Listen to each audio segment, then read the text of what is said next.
Hey everyone, I'm Rather Incoherent, and today we're going to be ranking the fighters of Arkham Horror. The reason I'm going to be separating the tier list into fighters and Cluevers is because I think they're really apples and oranges. You can't directly compare them. When there's a massive power difference, sure, you can say Rex Murphy is better than a bottom tier fighter like Skids, but when they're closer in power, there's not really an easy way to say that one character is better than the other. So I'm just going to bypass that problem entirely and not actually put them in the same tier list. This, of course, comes with its own problem of having to figure out where flex characters go. As you can see, I've already got out all the characters that I think should be counted as fighters, because I'm just going to be making a judgment call on which side a flex character should go to. For most flex characters, it's relatively easy. They lean more towards fighting or clue finding, so you put them in that category. For a handful of characters that are what you could call true flex characters that are almost exactly 50-50, it's a more difficult judgment call. And for almost every mystic, it's a judgment call. As we come to characters, I'll talk about why I've put them in a given tier list if I think it was a judgment call on my part. However, the judgment call that I'm making is informed by this. I'm ranking these characters according to how powerful I think they are, and a part of that is according to the decks that I think they would be running if they were being played optimally. So before we get started, let's talk about the criteria that my tier list uses. As I just said, I'm ranking based on how I perceive the power levels of these characters to be, but to inform that slightly, I've only been playing the game for about 3/4 of a year. I still have a lot of growing to do, and a decent chunk of this tier list is still theoretical to me. I fully expect that next year I'm going to look back and be very surprised at how much my tier list has changed. All of this is just personal opinion, and even though I'm going to be talking like I know exactly how things work, I am extremely fallible and expect there to be many mistakes in this tier list. Next, the tier list is for 2 to 3 players, and standard difficulty with the taboo list. That's how I almost always play, and frankly, it's the only version of the game that I have enough experience in to actually meaningfully commentate on. Before I start ranking characters in any given tier, I'm always going to talk about what that tier means. For an F tier investigator, this would mean that the investigator basically doesn't function. That what you're trying to do with the investigator isn't actually working. That as a Cluever, you are not really getting any meaningful amount of clues. As a fighter, you struggle to kill enemies. There is no character that bad in Arkham Horror. The game doesn't have an F tier. So we're going to be deleting that. As a general rule, Arkham Horror doesn't even have that many weak characters. It has far more solid and strong characters than it does weak ones. In fact, Arkham Horror probably has more broken characters than it has bad ones. But right now, we're talking about the bad ones. That's what D tier is. These characters are playable. They're functional investigators. I'm not going to pretend that they aren't. But you look at them, you immediately see their weaknesses, and before you even compare them to someone else, you know that there are good reasons to pick a different investigator. And unfortunately, it's time to put the first character I ever played into the D tier. It's Skids O'Toole. Skids is a primary fighter with a 3 in fist. You could argue that he's a flex character because he also has 3 in book, but his card pool is not the best for that. He also has a 2 in brain and a 6 in head, so despite his terrible proactive stats, he's incredibly fragile as well. If he had a powerful ability, it might make it up to some degree, but his ability is largely irrelevant in the majority of the game. Either you can't afford to spend it, or your stats are so bad that spending it wouldn't do much of anything to begin with. The saving grace for Skids, and this is the saving grace for a lot of characters, is that he's in D tier because I consider him a flex character. If you play Skids as a big money deck, that helps you deal with your bad brain and your bad head. And it also helps you be more versatile with cards like Intel Report, and allows you to commit very little to actual clue finding while meaningfully contributing on that front and shoring up your weaknesses as a fighter. As a main fighter, I would put Skids in the F tier, because Scenario 1 is going to be a train wreck with this guy as your main fighter. It's terrible. But as a flex character leaning towards fighting, Skids O'Toole is viable. There's a lot of reasons not to pick him, but you can get away with it. Before we move on from Skids O'Toole, I want to mention that idea a little bit more. The idea of using flex as a shield. A lot of weaker characters in Arkham are a lot better if you view them as flex characters. If you say, oh, he's an unreliable fighter, but if you run intel reports, then suddenly he's helping with clues and he's a meaningful, helpful third member of the party. That is a shield that a lot of bad characters use to great effect, and none greater than Rita Young. This is a contentious pick. A lot of people like Rita, but I do not see it. She's obviously not even capable of being a main Cluever, but as a main fighter, she's going to struggle to deal with enemies as they appear. She's mostly going to be better at evading than fighting, especially in Scenario 1. And it's only as a flex character that she's given any chance to shine. But as a flex character, she's just fine. She's not amazing. She doesn't do anything particularly exceptional. Her card pool and ability simply doesn't do enough to make me want to pick her over someone else. That's it for the characters that I can really put into the D tier though. Moving up to C tier, these are the characters that are mediocre. Whether it's because they lack strengths or because their strengths are counteracted by their weaknesses, the C tier characters are more than functional. They're going to carry their weight a lot more than the D tier characters are, but compared to anyone else, they lack compelling reasons to pick them. That said, there is one compelling reason to pick Sister Mary. If your team is a Bless comp, there's a pretty valid reason to pick Sister Mary. But I'm not weighting these characters assuming they have teams built around them. I'm ranking Sister Mary as to how well she does in a normal team. And frankly, she's not doing great. As a Cluever, she's basically wholly reliant on 6th Sense to find one clue per action and can't really do it much faster than that. As a fighter, Holy Spear, once you have the experience to get it and a deck able to consistently find it, is alright. In anyone else's hands it would be better, but it's alright. And that's really just it with Sister Mary. You can build her as a pretty competent flex character that does gross things with Nephthys, but at the end of the day, Sister Mary is not a particularly amazing character. And I wish she was, because of all the characters I've played, Sister Mary is the one that disappointed me the most. There's one more character I put in C tier, and of all the characters I'm ranking low, this is the one that I don't want to rank low the most. It's Roland Banks. Parallel Roland Banks, though. Parallel Roland has a serious set of problems. I understand the idea behind the directives that Parallel Roland has, but with like one exception, and none of them are really compelling. They aren't giving you very meaningful strengths at the cost of their downsides. And that really sucks, because when you switch to Parallel Roland, his deck building becomes terrible. He loses access to blue 4-5. All of the big guns that he might rely on as a fighter are gone. And if you wanted to build him as a Cluever, well, you still get access to most of their events because you have access to insights, but you're going to lose access to all of their assets that give you permanent access to book boost that would make you a viable Cluever as well.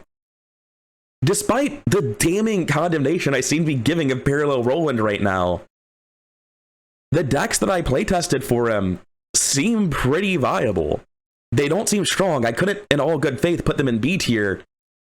But for the nonsensical pile of jank that Parallel Roland appears to be, he is a functional investigator. That's it for our C tier. There are no more characters that I think of as just viable investigators with much better alternatives. We're moving on to investigators that are genuinely good, but either have serious weaknesses that make you reconsider, or just directly better counterparts that clearly outshine them. And I think there is no better example of this than Leo Anderson. Leo Anderson is a 4-fist blue fighter. There are a lot of those, and if you're like me and you view the optimal build for them to be stick to the plan, flamethrower, just that shell of cards, then they all can feel pretty similar. But Leo Anderson just feels like easily the worst of the bunch. His 1-foot weakness might not even come up in some campaigns, but in others it will make you pick somebody else because it is devastating when it is actually relevant. Likewise, his green card pool really does very little to help him. The vast majority of what Leo Anderson gets out of his card pool is a contraband under stick to the plan. And that's not nothing, that's pretty damn good actually. But compared to what every other 4-fist blue fighter is doing, there just aren't really good reasons to pick Leo. And if you want to make a dog deck, I guess Leo's okay for that. But frankly, even if you wanted to meme and run a sled dog deck, I think Leo Anderson's sled dog deck isn't that good. I think there's a much better sled dog deck on the tier list much higher up. But we're not talking about that right now. Right now we're talking about another tragically disappointing 4-fist blue character. It's Tommy Muldoon. Tommy Muldoon is a character that I originally thought was completely broken the first time I looked at him.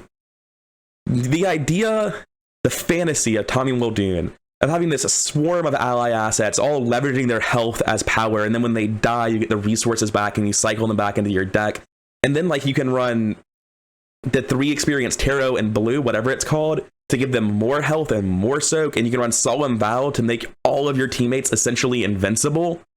That fantasy is incredible. And the reality is that Tommy Muldoon's not even allowed to try to do it because of his weakness. Rookie mistake pigeonholes Tommy Muldoon into rapidly cycling through his ally assets, and that's really not that bad. It really isn't. But the fact is that now we're just talking about a character that has, as his ability, gain resources later in the scenario. Just delayed economy. It's not bad. But his red card pool, while it does make him a more reliable fighter, doesn't give me compelling reasons to pick him over many other people on the tier list. Lastly, in our B tier, I'm going to be picking a Winifred Habermock. Winifred is a character that I wanted to rank higher than this initially. She's very strong, and she's also the first character in this tier list where I think it's not obvious that she's actually a fighter. For these bottom 4 characters, I view them as flex characters that lean heavily towards fighting. Winifred, on the other hand, is almost true flex, with 3 in both of her stats, and a character built around committing 2 skills to every test she performs. You can very easily build a Winifred deck that finds clues just as much as it fights, and that's how I've played her. But with her limited card pool pushing her more towards guns than clue finding, I have a hard time not considering her a primary fighter. And she's powerful. Her ability is ludicrous. It's one of the strongest abilities in the game. But unfortunately, as a rogue, Winifred has 2 problems. The first is the rogue problem. She has 1 head and she has to find a way to not die. And the second is that with a 3 in her proactive stats, she's reliant on these skills to have good numbers. Those problems, however, aren't why I can't put her higher than B. The reason I can't rank Winifred in the A tier is because of her problems with variance. It's so easy to get bad variance and end up with a hand that doesn't have skills you can commit to test, and you can't use your ability and cycle through your deck and do powerful things. And likewise, it's really easy to have a hand that looks good and you commit opportunist and perception to a skill test at like +6 to find a clue at a 1-shot location, and then you auto-fail. And suddenly, instead of drawing 2 cards and getting opportunist back, you have a bricked hand. You commit all in on an easy skill test that you're going to pass by 1,000,000, and you hit auto-fail. And yes, every character can hit auto-fail, but most of them don't just sigh and draw 2 cards for the rest of their turn because they have nothing left when they do. Winifred, as a character, is more prone to bad variance than anyone else. And I mean, it fits. She is the Daredevil character, but it feels terrible playing her. I'm more stressed out playing Winifred than anyone else, and I've had more catastrophically bad turns that should have been fine as Winifred than any other character I've played. Moving up to the A tiers, we're starting to talk about the genuinely really good characters in the game. A tier characters don't have the same sort of glaring weaknesses or the lack of strengths as their lower tier counterparts. However, the A tier characters are also not starting to break the game. The A+ and S tier characters are where the truly broken shit gets to live. And these A tier characters, unfortunately, are only good. They're generally speaking pretty fair. As a consequence, they don't get to move any higher on the tier list than this. Calvin Wright is the epitome of pretty fair. Calvin Wright, once he's online, is one of the better fighters in the game. With the current card pool, even at like 12 experience, I think a Calvin Wright is basically unkillable without terrible variance. And I mean terrible, not just like a little bit bad, but like multiple consecutive auto fails on rotting remains bad. Calvin Wright really shouldn't be dying very often. It's a stressful character to play, but that's not why he's at the bottom of A tier. The reason he's at the bottom of A tier is quite simply that he takes too long to set up.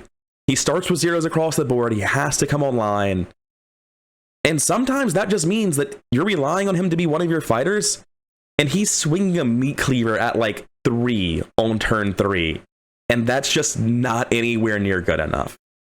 Spirit of Humanity helps him out quite a lot, but again, that leaves him vulnerable to bad variance. And at the end of the day, Calvin Wright is just a little bit too slow to come online to be any higher than this. He is genuinely incredible, and as far as fighters go, being able to spend your dead turns just searching for clues at 5 book is a pretty good dead turn for a fighter. But the setup cost just makes him so much less reliable than every other good fighter in the game. On the opposite end of reliability, let's talk about Roland Banks. Roland Banks is not a character that I view as a flex character at all. He will find clues when he kills people, but I build my Roland Banks deck as a dedicated fighter. I'm using his yellow card pool strictly for things like shortcut, practice makes perfect, and deep knowledge to make him the most consistent possible blue fighter you can get. 4 fight isn't crazy, but it's good enough. If you have a beat cop and a flamethrower, there's no meaningful difference in 4 and 5 fight.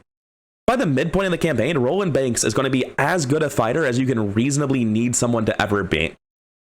Despite that, in the opening scenarios, Roland Banks is really vulnerable.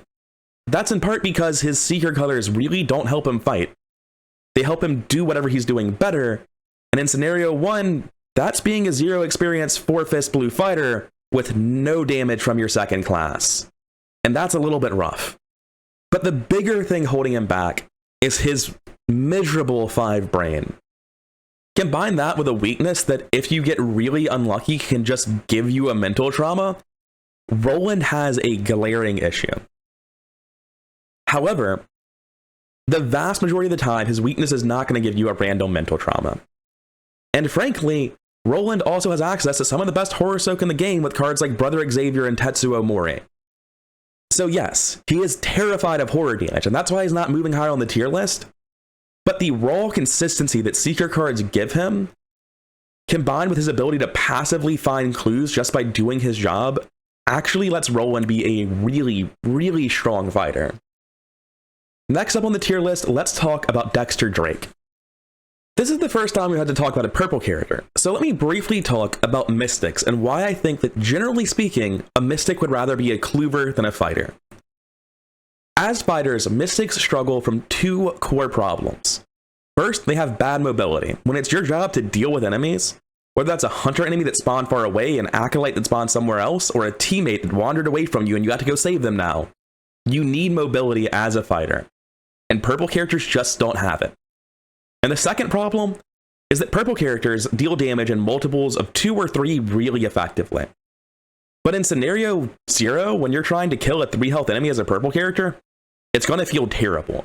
And there's always going to be numbers like that.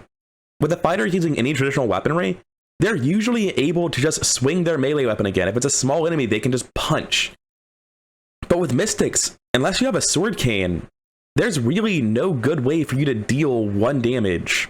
So between mystics struggling to deal small increments of damage, and also struggling to deal with the mobility required by a fighter, they generally lean pretty hard towards clue finding. Dexter Drake, however, is one of the characters that is able to make really, really good use out of Cyclopean Hammer. Likewise, due to his unique asset, he's actually able to tutor for Cyclopean Hammer, unlike every other mystic, because he can just use Molly Maxwell to declare Relic and draw the Cyclopean Hammer out of his deck because it's his only Relic card. I'm of the opinion that his ability is far more flashy than it is good, because aside from replacing your mystic assets once they run out, which is good, but very slow and ultimately not the biggest deal, it's just 1 free action very rarely, Dexter's ability is best used with cards that you otherwise would never have put in his deck. And as a consequence, you're improving a worse deck than you would have had with a different character, and you're just getting back to the same point. His ability is really showy and cool, it fits him really well, but I don't think it makes him meaningfully more powerful. I think the main thing that Dexter Drake does well is just that he is a 5-head mystic that uses Cyclopean Hammer to great effect. The one massive exception to what I'm saying about his ability being showier than it is useful is David Renfield. And that economy he gets from that in addition to Cyclopean Hammer is just incredibly powerful. However, even though I rate Dexter Drake this highly, I actually think Agnes Baker is a better fighter than him. It should be noted, however, that I don't think of Agnes Baker as a pure fighter at all. Dexter Drake can very easily be built as a little bit flex, but I view Agnes Baker as being best built in a way that is pretty much completely a flex character. However, because of her ability to deal testless damage with horror, she very clearly weights herself towards the fighting side. Pete Sylvester is very clearly a card that was not printed with mystics in mind, and she gets access to that. She also gets access to a Test of Will, which is basically just a second copy of Warded Protection for her. There is one problem holding Agnes from being any higher on the tier list, and it's frankly just that her weakness is god-awful. With almost every other character, their weakness is usually not a huge deal to the team. It might suck for that character, but that's it. Agnes's weakness is just Ancient Evils, except it costs you an action and money to play it, and if you choose not to, it's going to kill you. Pete Sylvester lets you deal with that for a while, but not forever. And I still think Agnes is great in spite of this, but her weakness is just disgusting compared to what most characters' weaknesses are going to do. And of course, at this point I should mention that we're starting to rank the characters that have 5s in their proactive stats. Because it turns out just having a 5 in the stat you rely on is really, really strong. Last among the characters that I view as powerful but ultimately fair is Nathaniel Cho. Nathaniel Cho is a gimmick character. He is a 5-fist blue character, so off the bat, he's just incredibly strong from that alone. But mono blue is not a great card pool. His abilities, however, let him run an event-centric fighting deck that no one else can run to an alarming degree of effectiveness. There's really not a lot for me to say about Nathaniel Cho. He has really good stats, he uses events, and he kills people, and he's very, very good at it. But ultimately, this method of play isn't particularly broken. Compared to just doing the normal broken blue fighter thing well and without weaknesses, it's not really any better. And that's the main reason I don't rank him higher. Moving up to the A+ tier, we don't yet have characters that I view as broken. But we do have characters that I view as aggressively outshining a lot of the competition. Characters that are about as powerful as you can ever let a character be before you start needing to balance the game and tone them down.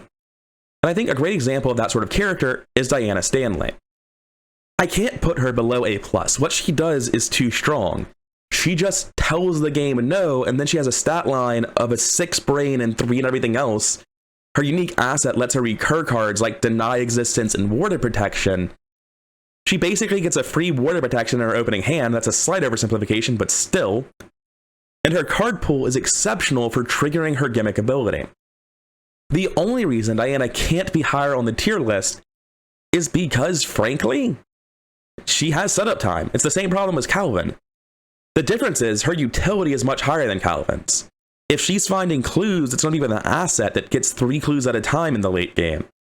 If she is fighting somebody, she's going to be fighting at a higher damage number than Calvin because her spells deal more damage than red weapons. And unlike Calvin, who probably should never die, if Diana Stanley dies, something horrifically wrong has happened. Moving up to our next character on the tier list, we have Silas Marsh. I haven't really talked about red fighters very much. I sort of glossed over it with Calvin because his gimmick was so important. But let's talk about it with Silas. Red fighters have a problem, and that problem is called swinging for 2 damage. They never really get over that. So when a red fighter gets ranked highly, it's because they're doing something exceptional and weird and broken. And Silas is doing that.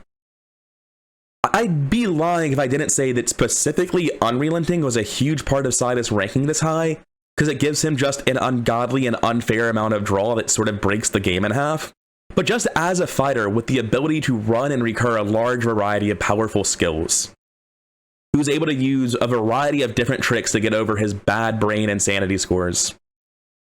He's just very, very powerful. Despite the fact that he's only ever really hitting for 2 unless you run stuff like Sledgehammer You Catastrophe, which is definitely a good fucking option in Silas. And even if you do that, really, you're spending 3 actions for 6 damage, it averages out the same, right? Red characters have a pace that they cannot exceed when it comes to dealing damage. But Silas's ability to abuse skills and do things with that and evade enemies when he's not able to kill them quickly comes together to create a character that is just very powerful. And despite me personally feeling like I don't like him, I feel like he's jank, I don't want to play him. When I see other people play him, I can't deny that he's doing really well and what he's doing is inherently really powerful. Let's talk about the most boring character that gets to rank this highly. It's Zoe Samaras. I cannot overstate just how boring but powerful the stick-to-the-plan flamethrower shell of cards is for blue Guardians with 4 or more fists. And Zoe Samaras gets to do that with more money. She gets to have less economy problems, and that lets her more easily pay for things like Brother Xavier. If she wants to go crazy, she can spend her experience and money on an agency backup. What gets Zoe this high, though, is not her increased economy or her unique asset. It's the fact that she gets Roland Banks' card pool. That's not entirely true, but the point is that you can spend her flex slots on things like Practice Makes Perfect and Deep Knowledge to give her the same insane level of consistency that Roland has. And you can just make her into an incredibly reliable fighter. And a part of what makes me rank her this highly is because of her increased economy. What I would choose to spend it on is, in fact, just Brother Xavier, and then 6 Sense as one of your flex cards. Be a little bit less consistent than Roland. Just have 1 Deep Knowledge or 1 Practice Makes Perfect. And run 6 Sense. And that lets Zoe Samaras use her dead turns finding clues.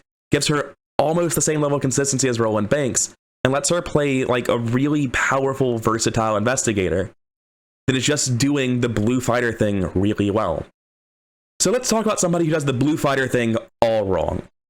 Daniela Reyes at Session 0 is a 5-fist blue fighter, and she's great. One of the best fighters in Scenario 0. Or Scenario 1, rather. But then the game moves on, and everyone else starts buying Stick to the Plan and Flamethrower, and Daniela Reyes starts doing crazy things that are not nearly as good. Even though they're not nearly as good as the way blue characters scale up, she is incredible in Scenario 1. And even though she's not scaling up as well as a blue character, the red tank archetype, once you have a lot of experience under it, is basically unkillable because of the sheer amount of soak you have. And you can use cards like Aquina to bounce damage back when you're taking your attacks, as well as Daniela Reyes' ability. She's really incredibly strong with a lot of experience under her belt. And it's fine that she's not scaling up as well as a blue character, because as we established in Session 1, she's incredibly strong because she starts off the same as all the other blue characters, just with 5 red splash. So even though she's jank and fighting in a really different way, what she's doing is unquestionably really strong. And we have one more character in A+. It's a character that I was going to rank in S tier, and then I thought better of it and realized your first 2 scenarios are subject to a lot of variance, and the power level of Lily Chen can vary quite a lot depending on whether or not you draw Dragon Pull in the first half of your deck. If Lily Chen takes the Fist Discipline as her first discipline, but misses Dragon Pull and hits like Enchanted Blade instead, she's probably like B tier, like worse than Leo or Tommy even. However, if she hits Dragon Pull, which is what I did, I have a campaign with Lily up on my channel, you can reliably swing Dragon Pull at 8 fists for 2 damage every turn. She's a more consistent fighter at killing enemies in Scenario 1 than Tony or Mark if she hits Dragon Pull. And I did a lot of test draws, actually. I did the draw simulation on ArkhamDB over and over again. And I only had like 3 out of 20 games where I wasn't able to get Dragon Pull online within like the first 4 or 5 turns. Lily Chen can struggle in Scenario 1 and 2. But if you don't get that bad variance, she's never going to struggle at any point during the campaign, because she has no weaknesses once you start looking at her endgame deck. Cyclopean Hammer is obviously printed for Lily Chen. She can swing it at base 9 without any other assets in play, and you can easily pump that number up to 12. And once you're swinging at numbers like that, it's just a melee weapon that deals 3 damage. Lily really doesn't have defensive vulnerabilities to speak of that would in any way hamper her fighting ability. She has 3/3 defensive stats with 7/7 soak. The disciplines are going to bump that to 4/4, and the brain boost that you want to run anyway for Cyclopean Hammer and Sixth Sense, which we'll get to in a second, are going to make your brain stat insane and not a problem that you ever need to seriously think about. So Lily Chen's really not vulnerable defensively at all. She's insanely consistent at fighting once you have Cyclopean Hammers and Dragon Pulls, and before then, she's subject to variance. And that early game variance is all that keeps her an A+. And I almost put her in S anyway, just because the ability to run Sixth Sense and find clues with your dead actions, just like I said with Zoe Samaras, is really strong. Lily is incredibly simple and incredibly reliable and incredibly strong, but that early game variance doesn't let me place her in the S tier. So now there's 3 characters left, and a lot of people are catching on that my hot take of this tier list might be Will Yorick in S tier. So let's talk about what S tier means. It means I view the character as broken, as doing something that is fundamentally not okay. For fighters, S tier means one of 2 things. Either they absolutely crush their role to a degree where no one else has to worry about fighting. That's what Mark Harrigan's doing. If Mark Harrigan's your primary fighter, and this is true of Tony Morgan as well if you dedicate your Tony Morgan deck strictly to fighting, these guys kill all the enemies. Even in a 3-player campaign, they really don't need much help at all to deal with all the enemies. In a 2-player game as a bodyguard, these sorts of fighters are going to need something to do with their dead actions, because all the enemies are going to die. It's not even close to a problem. The reliability and efficiency with which these S tier fighters can kill enemies is ridiculous. The alternative, however, is what Will Yorick is doing. You see, the other thing a fighter can do is provide some sort of value outside of their role that makes them tremendously more valuable to their team. That's a large part of why our purple fighters rank so highly, because of things like water protection helping the team. That's why Zoe Samaras and Lily Chin, I had to stop and mention they're running Sixth Sense. Why I talked about Calvin Wright investigating with Book. Yes, this is a fighter tier list, but your job as a fighter isn't just to kill enemies. There's more to it than that. So yes, Will Yorick has the Silas and Calvin problem. He's over here swinging for 2 damage like a chump. He doesn't have a flamethrower, he doesn't have a high-level shriveling, he's not stabbing you with a switchblade 9 times in one turn. He's just over here swinging a meat cleaver, or a sledgehammer, or a Time-Worn brand. Take your pick of all the ways they have to do this. But do you remember how earlier we were talking about Leo? And I said there was another character that did sled dogs way better? I swear to God, I'm not losing my mind, and I've playtested this deck even at level 0, and it works incredibly well. So bear with me. Sled dogs, short supply, in the thick of it, rod of animalism. Will Yorick doesn't have to run teddy bears and leather coats. He can run sled dogs instead. And the problem with sled dogs is getting enough of them in play for them to be worth playing, which is easier when Will Yorick essentially has draw 10 written on short supply. He just has to kill some enemies to find out where his dogs are. It's an expensive deck, don't get me wrong. You have to dedicate more to economy than you normally would with the Will Yorick deck, by a lot. The thing is, when you build a fighter like this in red usually doesn't have great mobility. Barring track shoes, they really kind of have none, and Will Yorick can't make good use of track shoes. So the mobility from sled dogs helps a fighter. I've mentioned that before. Fighters need good mobility. The potential to deal 3 damage in 1 attack helps a red fighter. They struggle with that. But none of that is the reason this Will Yorick deck with sled dogs made it into S tier. None of that was my reasoning. That's just icing on the cake. Will Yorick can run Solemn Vow. The reason I rank Will Yorick this highly is because of Solemn Vow. Because of his ability to use the sled dogs to soak for his whole team, and essentially just tell any teammate that they're not allowed to die. With leather coats and cherished keepsakes, you're recurring only 2 points of soak. With sled dogs, you're recurring much more. Double, to be specific. And because of this, you're able to more effectively use Solemn Vow to soak for your team. And the thing that Will Yorick does then, that in my mind makes him absolutely broken, is he's the only character in the game who can really just use Solemn Vow to make sure his teammates never die to anything. Even Carolyn Fern is only turning off the horror damage, but William Yorick can turn off either. And when he doesn't need to do that, he's just a great unkillable fighter. I will say, however, that of the S tier characters, this Will Yorick deck is not oppressive or showy like the other ones. He's going to be killing enemies in 2 hit point chunks. He's going to be doing relatively normal things, and it's just his ability to keep everyone on his team alive through the event deck that is really making him an S tier character. So let's talk about the complete opposite. Let's talk about a character that just doesn't give a shit about the event deck. Mark Harrigan has 3 in his defensive stats with the ability to pump them at will to 5 by Sophie. A big part of why people think Mark Harrigan is so good that I see very rarely stated is that Mark Harrigan's just not going to really care when he draws bad event cards. He's very likely to pass them. With any skills committed to the test, he's going to be fine. Of course, to pretend that he's not a 5-fist blue fighter would be grossly misleading, because he is. He just sort of kills people. And unlike Daniela Reyes, who's actually a survivor, and Nathaniel Cho, who doesn't use guns, Mark Harrigan uses guns. As I've mentioned repeatedly, the big gun stick to the plan shell of cards is insanely strong, and he is the best user of it. But we're not done yet. Why would we stop there? He's got an extra stat point. It doesn't matter. He just does for some reason, just to rub salt in the wound of all the characters worse than him.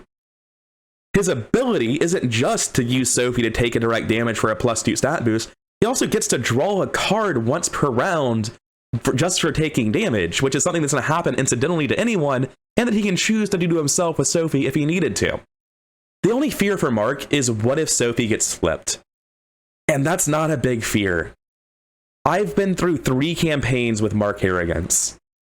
I've never seen a Sophie flip. It just hasn't happened.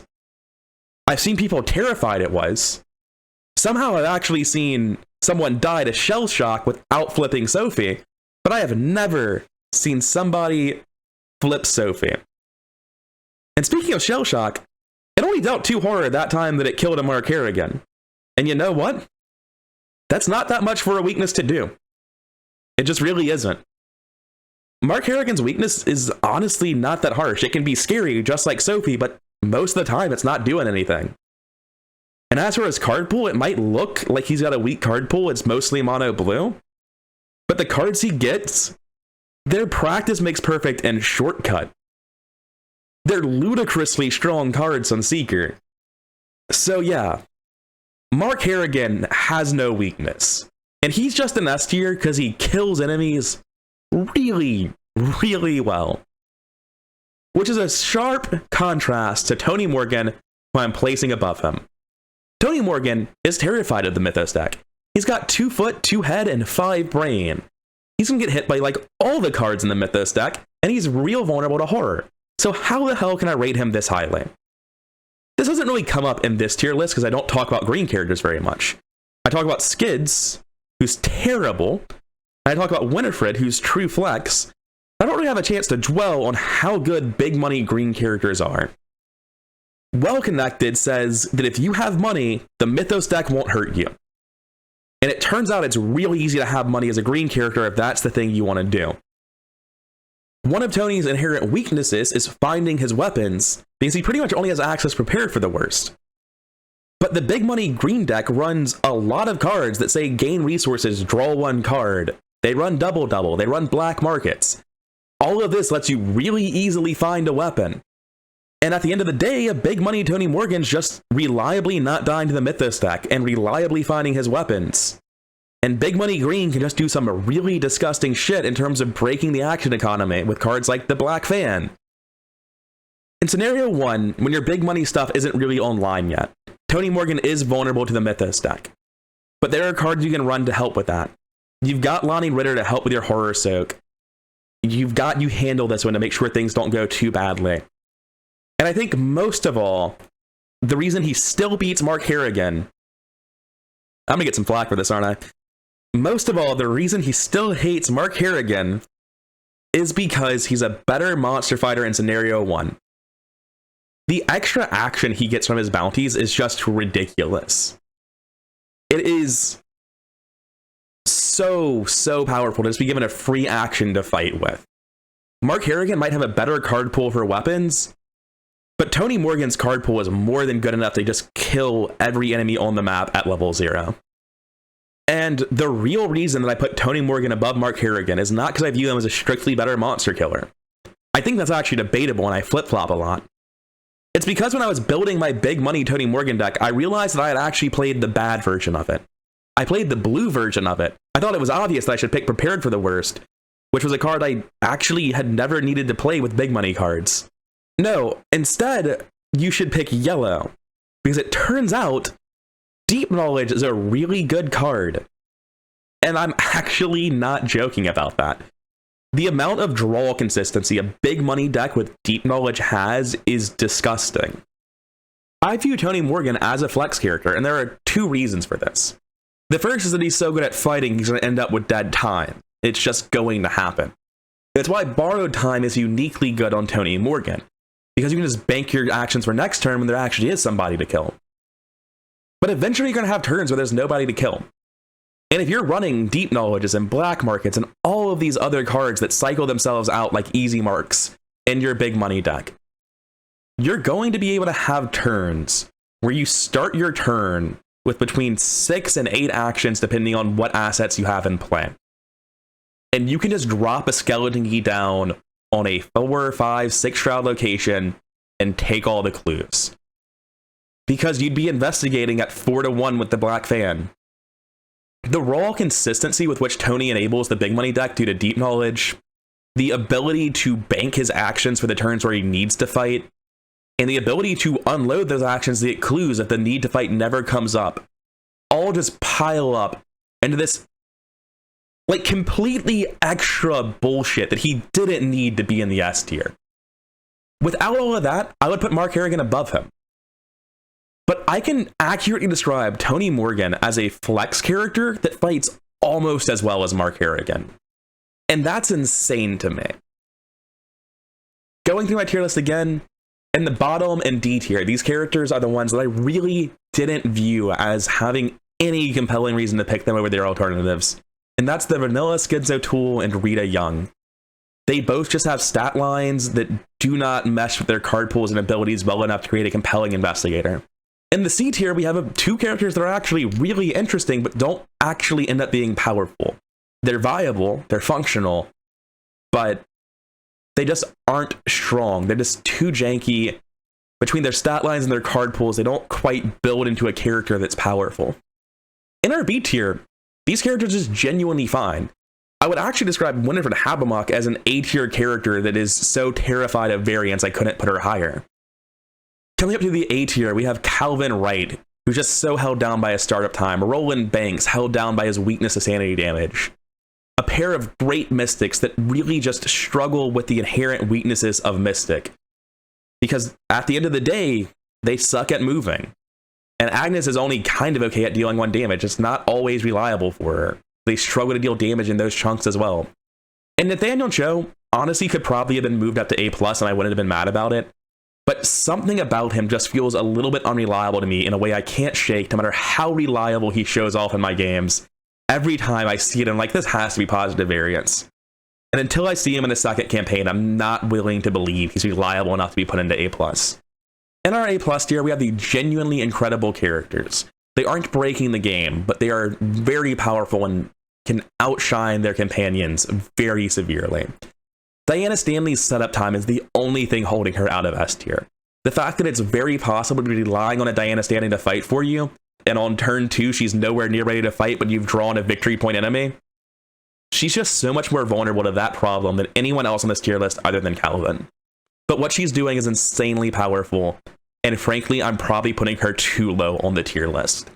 I'm probably being too harsh on her setup time because she is just so strong. Silas Marsh, I don't know. Maybe he should be above Zoe and Daniela. I have such a hard time evaluating Silas. He's so different from every other character, and his card pool is so limited, but what he does ends up being so strong that I have a hard time really putting him any lower than this, and don't know if he should be a little bit higher. Zoe's just boring and incredible. There's nothing to really say about her. You only get 5 cards from any other class, but the reality is that you can make a 30-card blue deck that just uses flamethrowers, and it's fine. Like, you can play Flamethrower Nathaniel Cho like you just brought the wrong deck, and he would be okay. He'd be like a solid B-tier investigator. He'd be better than Tommy and Leo because of his 5 fist. He just wouldn't have a card. His investigator would be blank other than its stats. Daniela Reyes, on the other hand, is a very different spin on both blue and red fighters. Janky, but incredibly powerful to my eyes. And Lily Chen, if she had just 1 more weapon she could run in her level 0 deck, if there was something other than Dragon Pole and Enchanted Blade and she could run a good 6th weapon that just wasn't like Knife or Kukri, she'd probably be in my S tier. But without that, her early game variance in the first 2 scenarios, I can't put her any higher than this, despite the fact that she is one of the most consistently strong investigators with no weakness and the ability to use dead time finding clues as a fighter, which is always a massive plus. And then our S tier, we have Will Yorick. He's always been unkillable, but with the addition of sled dogs, he can kind of make the rest of his team unkillable too. And if he doesn't need to do that, he can just use the sled dogs to kill people. It's fine. Mark Harrigan is just almost the uncontested king of killing monsters. Tony Morgan is the only person in the game that gives Mark a run for his money at just killing enemies. But that's not all that Mark does. Mark is basically impervious to the Mythos deck. He is more resilient than anyone else as a baseline, and that matters so much. So many other investigators, Silas being a great example, can pull a Frozen in Fear and just be screwed by it, and that just doesn't happen to Mark. Sophie makes sure of it, and that gives him so much additional power because of his ability to shirk off, or more accurately, push through the Mythos deck. But Tony Morgan, despite his increased vulnerability before big money comes online, I view as better than Mark Harrigan. I think he's just as good at killing monsters. His individual actions are worse, but he gets more of them. And I think the insane way that he scales up with things like the skeleton key and extra actions, and big money just making him invincible, giving him access to cards like intel report and counter espionage for massive team utility. I'm of the opinion that big money has been insanely pushed in recent expansions. And Tony Morgan is one of, in my opinion, only 3 green characters that's using big money to amplify their strengths instead of as a crutch to hold at their weaknesses. As far as fighters go, this is where I sit at the end of 2021. I fully expect my opinions to change. I fully expect a lot of you to disagree with me about a lot of this tier list, especially Will Yorick being this high. There's no way I take this deck through multiple campaigns and it consistently lives up to what I've seen in my playtesting of it, but just Christ. It's such a different way for a fighter to be powerful, and it is so, so cool. Because normally the problem with Solemn Vow is like, blue characters don't have the draw to use that sort of soak to meaningfully help their team, but Will Yorick just gets draw 10 at the start of the game due to short supply. Helps him draw the soak, helps him draw the Solemn Vows, all of it. It's fucking incredible. I'm gonna have to play Will Yorick relatively soon on the channel now because I made this tier list, aren't I? Well, we'll cross that bridge when I come to it. If you enjoyed the video, then like, comment, subscribe. All that nonsense really helps the channel grow. I'll be posting my Cluever tier list tomorrow. And that's it for now. I'll see you in the next one.